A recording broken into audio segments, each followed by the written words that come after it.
क्या आपने कभी सोचा है कि हमारी आर्थिक प्रणाली किस तरह काम करती है?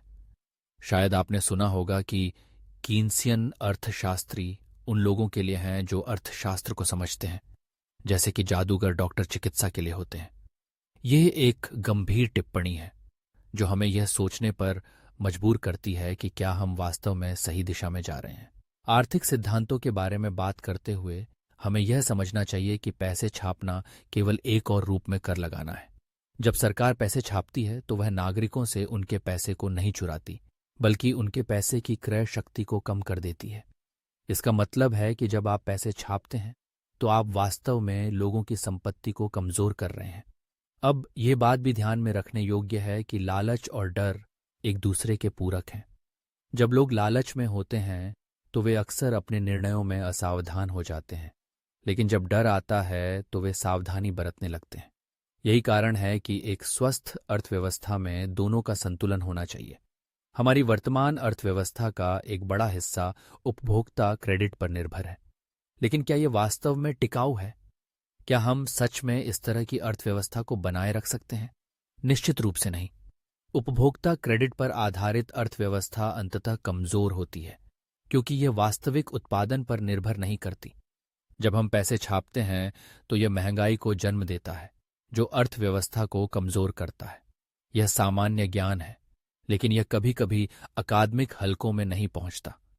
क्या यह नहीं है कि हमें इस पर और गहराई से विचार करने की आवश्यकता है? सभी वस्तुओं की कीमतें बढ़ेंगी क्योंकि हम आपूर्ति में कमी का सामना कर रहे हैं और अधिक पैसे छाप रहे हैं। ये एक स्पष्ट संकेत है कि हमें अपने आर्थिक दृष्टिकोण पर पुनर्विचार करने की आवश्यकता है। जब हम डॉलर की बात करते हैं तो हमें यह समझना होगा कि एक समय ऐसा आएगा जब डॉलर को अपनी शक्ति खोनी पड़ेगी।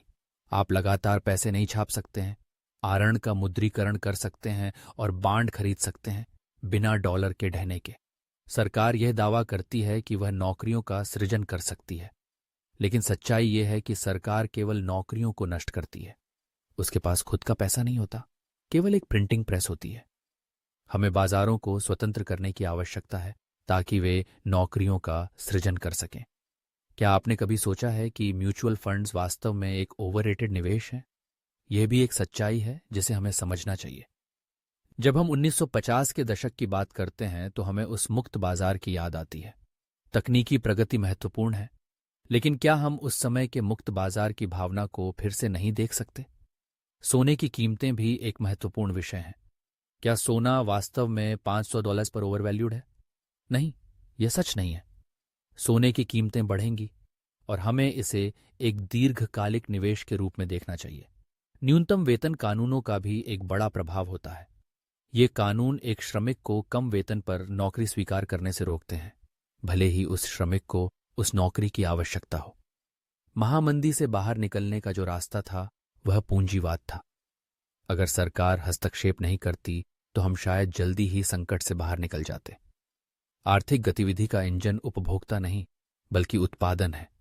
हमें यह समझना चाहिए कि उपभोक्ता केवल अंतिम परिणाम है, न कि प्रक्रिया का प्राथमिक चालक। जब राष्ट्रपति कहते हैं कि हमें ऋण सीमा बढ़ाने की आवश्यकता है क्योंकि अमेरिका अपने बिलों का भुगतान करता है, तो यह सच नहीं है। अगर हम अपने बिलों का भुगतान कर सकते होते तो हमें ऋण सीमा बढ़ाने की आवश्यकता नहीं होती। सरकार के द्वारा प्रस्तुत महंगाई के आंकड़ों पर संदेह करना आवश्यक है। सरकार के पास कई कारण होते हैं कि वह इन आंकड़ों को सही तरीके से प्रस्तुत न करे। हमें यह समझना चाहिए कि हमारी संपत्ति की क्रय शक्ति को सरकार छीन लेगी। इसलिए हमें अपने पैसे और संपत्तियों के लिए एक बचाव योजना की आवश्यकता है। अंत में हमें यह समझना चाहिए कि केवल उत्पादन ही क्रय शक्ति उत्पन्न करता है, न कि प्रिंटिंग प्रेस। इसलिए हमें अपने आर्थिक दृष्टिकोण को पुनर्विचार करने की आवश्यकता है और एक स्थायी और स्वस्थ अर्थव्यवस्था की दिशा में कदम बढ़ाना होगा।